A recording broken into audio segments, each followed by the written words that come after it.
Koguo county government yoke very clear itwere kiganda giki ni giaki na ni ugwati munene muno hari ikari ungigwa miripuko ria ikou mageraga kambuni-ini maundu maria mothe thibitari makagera manyamu kuria thibitari maoka gucinira guku disposal ya maguta mothe maria moru na chemical ciothe njuru ciuka gucinirwo guku so ni tungienda ithue afya itu taikaria witeithie irorwo muno aikaria Nyasafa ni maromira andu aya menjaga kware magacoka magathie makare hindu ta ici guku ithe kurigana na tuona ri ithe turaikaria guku no ni tunga marori mokaga guku mari mahinge makaingira kware no tutiwe kiria marehaga no twarikia kumenya ti ndo njega kuringana na mututhuko uria urauma kundu guku ona bado ona ndagika eno gutire kurahorera na nginya ngari cia thira mai na bado mwaki no munene ko tutiro rathi na mbere no tukupu no ukuhora. Unajua hii moshi inapotoka tunapofuta hii hewa hatujui ni vitu kando na tunafuta hapo. Wanasema tu kuna vitu vinawekwa hapa ambaye imeexpire, hatujui ni vitu aina gani,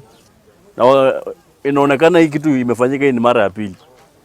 Wakasema wamefunga na bado hawajafunga. So unaona sasa hii kuna ungua. Na vile kuna ungua hivi tahadhari kwa wakaaji hapa. Hatujui ni vitu gani na happen sasa kwa saa hizi. Hii ni hatari kwa maisha ya raia.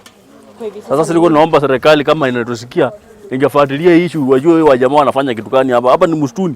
Hakuna lebo yoyote inaonyesha hapa ni biashara gani inafanyika hapa.